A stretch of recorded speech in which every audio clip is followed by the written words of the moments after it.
আজকে from Dolly's recipe বুকে শীতের স্পেশাল রান্না, মানে শীতকালীন যে রান্নাগুলো হয়, মূলো শাক তার মধ্যে একটা। তো সেটাই আমি আজকে আপনাদের সবার সাথে শেয়ার করব। তবে রান্না শুরু করার আগে সবাইকে জানাই আমার ভালোবাসা আর নমস্কার।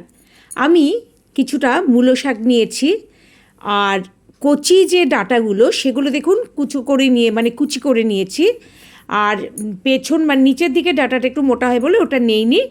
আর 1 ইঞ্চি মতো গোল করে মূলো কেটে নিয়ে খোসা ছাড়িয়ে এরকম ছোট ছোট টুকরো করে নিয়েছি। গ্যাসে কড়াই বসিয়ে দিয়েছি। এবার এখানে আমি 2 টেবিল স্পুন মতো সর্ষের তেল দিয়ে দিলাম, কারণ বড়ি ভাজবো। তেল গরম হওয়া পর্যন্ত আমি অপেক্ষা করব। তেল গরম হয়ে গেলে আমি এখানে কটা বড়ি ভেজে নেব, 12-13টা মতো বড়ি এখানে আমি ভাজবো। তেলটা একটু কড়াইয়ে ছড়িয়ে দিচ্ছি, এটা আমার একটা হ্যাবিট, তা না হলে আমার খুব একটা অস্বস্তি হয়।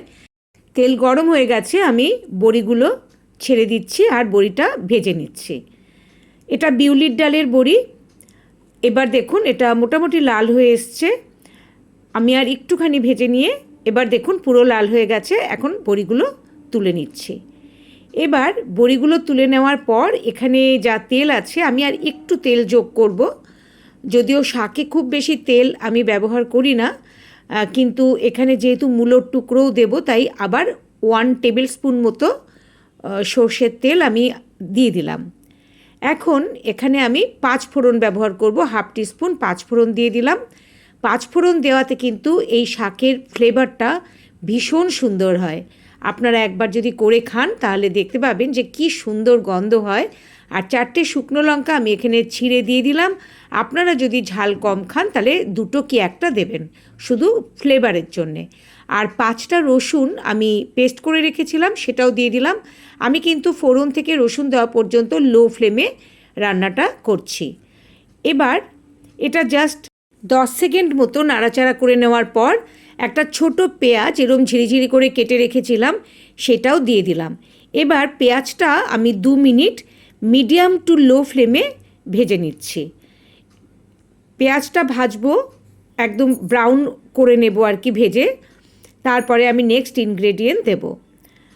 মোটামুটি পেঁয়াজটা ভালোই ভাজা হয়ে গেছে। এবার আমি মূলোটা ছেড়ে দিলাম।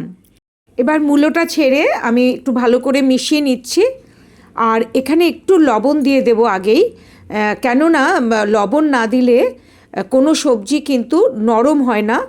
তো আমি শাক দেওয়ার আগে মূলোটা একটু নরম করে নেব, তাই এখানে সামান্য একটু লবণ দিয়ে দিলাম। পরে কিন্তু শাকে আবার আমি লবণ দেব। আর লবণটা দিয়েও একটু মিশিয়ে নিচ্ছি, নেড়েচেড়ে নিচ্ছি। এবার আমি এটা ঢাকা দিয়ে মূলোটা একটু সফট করে নেব, তারপরে শাক ছাড়বো। আমার রান্না যদি আপনাদের ভালো লাগে তাহলে সাবস্ক্রাইব করে আমার পাশে থাকার জন্য অনুরোধ রইল। এবার আমি ভালো করে দেখুন নাড়াচাড়া করে মিশিয়ে দিয়ে এখন লো ফ্লেমে এটা ঢাকা দিয়ে 2 মিনিট হতে দেব, মানে রান্না করে নেব, যাতে মূলোটা একটু সফট হয়ে যায়, কারণ শাক হতে তো বেশি সময় লাগে না। এবার 2 মিনিট বাদে আমি ফিরে এসে ঢাকনা খুলে দিলাম আর একবার মূলোটা নেড়েচেড়ে নিলাম। এবার আমি শাকটা এর সাথে অ্যাড করে দেব। শাকটা দিয়ে দিচ্ছি। এই রান্নাটা কিন্তু খেতে খুব সুন্দর হয়, কারণ 5 ফোড়ন আর শুকনো লঙ্কা আর রসুনের সব মিলে যে ফ্লেভারটা, সেই ফ্লেভারটার জন্যে কিন্তু এইভাবে শাক রান্না করলে খুব সুন্দর হয় খেতে। শাকটাও সব ইনগ্রেডিয়েন্টের সাথে ভালো করে মিশিয়ে দিচ্ছি। আর এরপরে একে একে আমি আরও কিছু মশলা এর মধ্যে দেব। আর আপনাদের যদি আমার এই রান্নাটা ভালো লাগে তাহলে লাইক আর শেয়ার করার জন্যে অনুরোধ রইল। আর অনুরোধ রইল কমেন্ট করে জানাবার জন্যে যে এই রান্নাটা কেমন লাগলো। এবার এখানে আমি 4টে কাঁচা লঙ্কা দিয়ে দিচ্ছি। কাঁচা লঙ্কাগুলো আমি চিড়ে নিয়েছি। আপনারা যদি ঝাল কম খান তাহলে 4টের জায়গায় 2টো লঙ্কা দিতে পারেন। আবার একটু লবণ আমি শাকে দিয়ে দিলাম, কারণ আমি যে মূলোতে দিয়েছিলাম সেটা মূলোটাকে একটু সফট করার জন্য দিয়েছিলাম, পুরোপুরি দেইনি, তাই এখন আবার একটু দিলাম। আর আমি সেখানে সুগার ফ্রি ব্যবহার করলাম, আপনারা 1/2 টিস্পুন চিনি দিয়ে দেবেন। সব দিয়ে আবার একটু ভালো করে মিশিয়ে নিচ্ছি। আমি শাকে সাধারণত হলুদ ব্যবহার করি না, কিন্তু এখানে যেহেতু আমি মূলো ব্যবহার করেছি তাই একটু হলুদ আমি এখানে ব্যবহার করব, তা না হলে মূলোগুলো সাদা সাদা দেখাবে। কিন্তু শুধু শাক রান্না করলে, মানে যদি আমি ভেজিটেবল ইউজ না করি শাকের সাথে, তাহলে আমি কিন্তু হলুদ ব্যবহার করি না। এবার আমি 1/4 টিস্পুন হলুদ দিয়ে দিলাম। হলুদটাও দিয়ে কিন্তু আবার একটু আমি মিশিয়ে নেব। আর শাকে হলুদ না দিলে শাকের যে সবুজ কালারটা একদম অ্যাকুরেট থাকে, তাতে দেখতে খুব সুন্দর লাগে। আর খাওয়ার সময় ভাত মাখলেও ভাতটা সবুজ হয়ে যায়, তো সেটাও কিন্তু দেখতে খুব ভালো লাগে। এবার মিডিয়াম আঁচে আমি এতক্ষণ এগুলো করে এখন লো ফ্লেমে আমি প্রায় 5-6 মিনিট এটাকে রান্না করে নিলাম। 5-6 মিনিট বাদে আমি ঢাকনা সরিয়ে এবার আবার ফ্লেম কিন্তু মানে মিডিয়ামে করে দিয়েছি। এখন এটা আমি প্রায় 2-3 মিনিট রান্না করে নেব। দেখুন মূলোটা কিন্তু একদম সেদ্ধ হয়ে গেছে। এবার কিছু জিনিস আমি এখানে মেশাবো। তার মধ্যে আমি সবার আগে যেটা দেব সেটা হচ্ছে ধনেপাতা। আর মানে শাকের মধ্যে একটু জল জল আছে, তাই যতক্ষণ না শাকটার জল পুরো টেনে যায় ততক্ষণ কিন্তু আমি এটা রান্না করতে থাকবো। এবার ধনেপাতা দিয়ে দিলাম কিছুটা, ধনেপাতাটা দিয়েও একটু মিশিয়ে নিচ্ছি। শাকটা পুরো কিন্তু শুকিয়ে যাবে ততক্ষণ পর্যন্ত আমি এটা রান্না করব।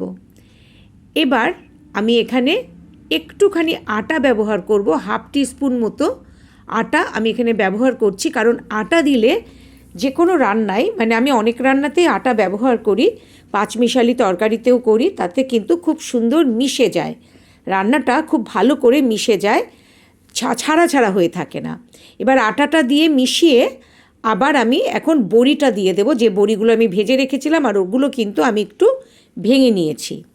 বড়িটা একটু ছোট ছোট করে আমি টুকরো করে একটু ক্রাশ করে নিয়েছি। এবার বড়িটা দিয়েও ভালো করে মিশিয়ে দিচ্ছি। আস্তে আস্তে দেখুন শাকের যে জলটা সেটা কিন্তু চলে গেছে, আর শাকটা বেশ ভাজা ভাজা হয়ে গেছে। খুব সুন্দর হয় কিন্তু এইভাবে শাক রান্না করলে, মানে মূলো শাক।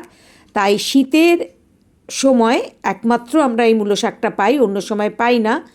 তো সেই জন্যে অবশ্যই আপনাদের কাছে রিকোয়েস্ট রইল যে একবার এইভাবে মূলো শাক রান্না করে খেয়ে দেখবেন। আশা করি আপনাদের ভালো লাগবে। আমার মোটামুটি রান্না হয়ে এসেছে, আর এখন আমি গ্যাস অফ করে এটা নামিয়ে নেব। দেখুন খুব সুন্দর হয়েছে দেখতে, খেতেও কিন্তু এটা ততটাই সুন্দর। তাই শীতকালে একদম মিস করবেন না। শীতকাল চলে গেলে কিন্তু আমরা মূলো শাক আর পাবো না। তাই এইভাবে একবার মূলো শাক করে খেয়ে দেখবেন। আর এটা আমি করলাম পেঁয়াজ রসুন দিয়ে। এরপর সম্পূর্ণ নিরামিষ মূলো শাক আমি আপনাদের সাথে শেয়ার করব। আবার আসবো আমি নতুন কোনো রান্না নিয়ে। আপনারা সবাই খুব ভালো থাকবেন। আজকের মতো নমস্কার।